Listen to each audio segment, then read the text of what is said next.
Okay, so we're in topic one now, which is in the syllabus under introduction, the branches of government, Marbury versus Madison. I think it goes without saying that you're reading the Declaration of Independence, you're reviewing it anyway, the Constitution, you're reviewing it. If you haven't read it, you should read it in its entirety. And you're going through the judicial branch, which is basically chapter 1, up until federalism, chapter 2. So in my book, it goes through page 14. You're covering the introduction, the beginning, everything up to page 14. That's what your reading should be for this topic, okay?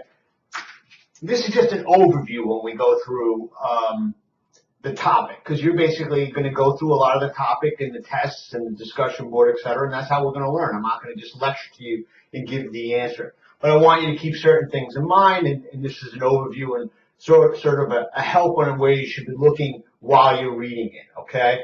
And one of the tricks that you might do, by the way, is there's normally a test involved, or an exam, or assessment, however we want to frame it. Look at what the questions are before you start reading. Look at what you have to answer. But remember, you're not just answering those questions and thinking, well, I got the technical answer and I'm done with it. You need to understand it. You need to put it in context. You have to be able to use it in discussions now and in the future. So start to consider it and think of it. It's not just straight memorization, okay? Go over the Constitution. There are 3 branches of government, the first 3 articles of the Constitution. Article 1 is the legislative, describes what the legislature can do. Article 2, executive, that's the president, describes the powers of the president. Article 3 is the judiciary, which is what we're focusing on this topic, right? The judiciary in this case, if you go through the history, back in the history, was that we had a Supreme Court of the United States and lower courts. That's part of the acts that were developed, the Judiciary Act, which created lower courts. You can't just have one court for the whole country, even though at the time there were 13 colonies and America was not near as big as it was. You really can't just have one court. You have to have lower courts, all right? Bear in mind, certain issues. What are we talking about, all right? The case, the class itself, what is a constitution? It's a rule of governing. It's a document giving rules for the government or forming a government, how to form a government, and how to run. The details in that Constitution will dictate how the government runs and whether it can succeed or fail. And one of the reasons the Constitution is a living document is it gives the people at the time, right, in history, the ability to amend it and change it if it really needs to. Okay? We don't do that often, right? And we shouldn't, probably, because we don't want politics or just immediate certain timeline where everyone wants something to be accomplished and then try to water down what would be our constitutional rights and amendments, okay? Bear in mind when you watch something on TV and you review a constitutional case, whether it's, probably later on, not so much in the beginning course work that we're doing now, which is really the judiciary and how it becomes the judiciary and what powers it gains through these cases. But later on, you'll see that many of the cases really, whether it's on free speech, searches and seizures, etc., really only deal with an individual's right, not what the masses may want, right? It's whether this one person has a right to shout out something hateful, let's say, in America. Are you allowed to say something that we all hate, even though we don't like it? It's really one person that we're protecting at this time, okay? Not what the masses want, okay? So just bear that in mind, right? Remember, when we also talk about the Constitution, every state has its own constitution. New York has a constitution. New York State has a constitution, all right? All of these constitutions are subservient to the federal constitution, all right? That's only if they conflict. Most state constitutions deal with how the state runs, not how the federal government runs. It has no say in the matter, okay? So one of the questions in the beginning that you should be gathering, not just from the book, but from history, et cetera, and any independent work you're doing, is that one of the questions was, do we really need a strong federal government, even need a national constitution? Because every state kind of could develop their own, all right? And in the beginning, after the Declaration of Independence was signed or ratified, signed by everybody, we kind of took a first attempt at this and made the Articles of Confederacy. That's kind of a first attempt to unify the country. 13 colonies in this state, all right? And the battle began to develop whether there was a need for a strong central government or to leave most powers to the state. Remember, we're all doing this stuff in the context of time. Horse and buggy is how people got around on horses. There were no trains, right?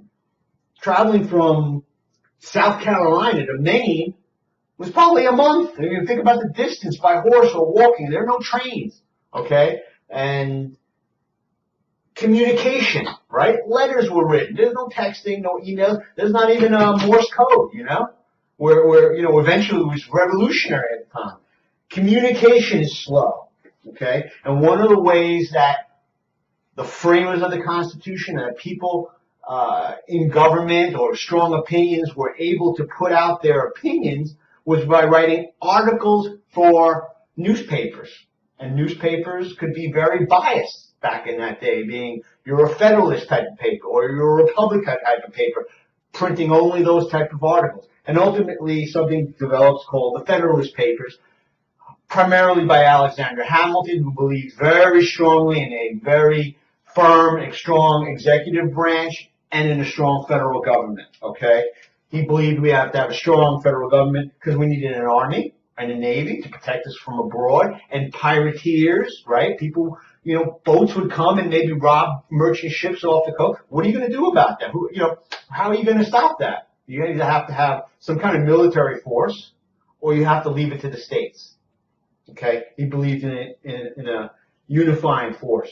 He also believed in what developed from the Federalists is that we have to have a strong economy, and the economy of all the states are linked together. That each state should not be developing a trade policy with other countries, that the government itself of the United States would develop the policies. We would develop, we'd incur a national debt, which allowed us to buy and produce certain things, and it also gave us credit so that if we needed to borrow more money, etc., and we could have a robust government that way. We developed a currency for all the states. We developed trade rules, et cetera, et cetera. These are the type of things that were going on back then. And in favor of a strong federal government, and in opposition to that was the Jeffersonians, who basically wanted strong state right, meaning the states were individuals. Remember, you're cut off in a lot of ways from the rest of the world. Or the other states, that is. Trains weren't coming through, planes weren't landing, cars weren't driving through, and lots of mixture going on. People were relatively stayed where they were. And you'd ship maybe your crops or your produce to another state or to the ports for shipping out or whatever, and trade was limited as well, okay? So they kind of believe, what do we need this for? We want to take power to ourselves. We don't want to be told what to do. And remember, at the time, there's lots of things going on, including slavery in numerous states down south that the northern states, like New York and Maine and Vermont, didn't want. They don't think that was right. Obviously not for moral and ethical and eventually legal reasons. Because remember, the Constitution does not address these issues. Ladies, you had no right to vote. Right? You didn't have a right to vote. The Constitution's a living document that had to change and say this is crazy. We have to let women vote. We have to allow African Americans to vote and have a voice, etc. These things change. That's why the Constitution is a living document. Okay? And regardless of the position of where you are, where people were then or now, there's still a balance going on between the federal government and states. Federal government versus individuals is now kind of more in the sway of what we think about, right? How much does the federal government get to intrude upon our lives? Do we have protections from the Googles, the Apples, the Facebooks, or whatever, taking all our data and memorizing it or keeping it secure? Do we even know that it's happening, right? Are they coming, there's all theories and things that are practically happening that we don't know about. These are all things that are being balanced out, publicly, privately, public industry versus federal government, et cetera, et cetera. And what do we have to do? What do we have to help us determine what the answers are? Okay? We have a Supreme Court of the United States, which determines constitutional issues. Okay? It does not decide regular cases whether Joe should make money because his contract was violated by Jane, or vice versa, right? That's not what they're deciding. They're deciding is the law or the rule that's applied constitutional. That's really what they decide. They only decide constitutional issues. Okay? And keep in mind, if the Supreme Court decides not to hear a case in this day and age, and back then, say we're not going to hear the court case. That doesn't mean they affirm what happened in lower court. It just says we're not even going to touch the issue, and it leaves it open. All right. So remember, the Supreme Court of the United States today probably receives about 7,000 to 8,000 petitions, writs, they're called petitions, saying we want you to hear our case, hear our constitutional issues. They take a fraction of those cases, maybe 100 every year, maybe less, and they're the ones that they hear, which means thousands and thousands of cases are not being heard and decided, all right? It doesn't make rulings on those cases. It just shows how limited the Supreme Court has in terms of reviewing certain cases, okay? Now, hopefully they take cases that are of major importance, and some of the out of the 100, 1 or 2 of those cases may actually cover several types of issues. But still, lots of cases don't get decided, all right? But here we are in the beginning. We're in the beginning of our country in many ways. The formulation, the back and forth struggles, the way the states are as individuals versus the federal government, people. George Washington has his position. Alexander Hamilton is battling Thomas Jefferson. Eventually, John Adams fights James Madison. These are prominent figures. Remember, the country doesn't have 250 million people in it like it does now or more. It has a couple of million throughout the entire country. A few people can be very important and have a lot of influence, especially if you're educated, have the ability to write and oratate or communicate. You kind of stand out back then, maybe even more than so today. All right? So what are the issues in Marbury versus Madison? All right? I'm not going to tell you the issues, but I'm going to give you some focus, all right? Because there's one final conclusion, which is the reason we've read this case, or we go over the case, all right? The questions kind of, initially the court asks 3 questions, you know what they are. It says these are the 3 questions we have to determine in order to rule on this case, okay? One of those kind of issues is based on the Judiciary Act of 1789, in which a court system is kind of laid out and certain powers are granted, theoretically, or given even to the Supreme Court. Are those powers legal? All right? Know what a mandamus is. A writ of mandamus. What is it? What exactly is a writ of mandamus? Okay? Lawyers like to use Latin a lot because we like to pretend like we're geniuses and smart. We use res ipsa and stare decisis and writs of mandamus and habeas corpus. We use lots of terms like that from Latin. Sometimes I think it's just because we want to seem smarter than we are. But a writ of mandamus is something real. I mean, they all are, but writ of mandamus is something real in this case. What are the powers? What did this case establish in terms of the judiciary branch?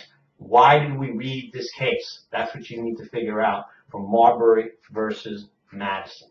I think the answer is kind of there. It's pretty much straightforward. It's actually more important than the facts of the case in some ways, or the actual ruling of the case in some ways. This case establishes something beyond the mere ruling that allows it to continue, and it's the formulation of the judiciary branch forming its own barriers, or stretching its muscles and saying this is what we can or can't do, and this is the parameters in which we operate. Okay, figure that out, and good luck. All right.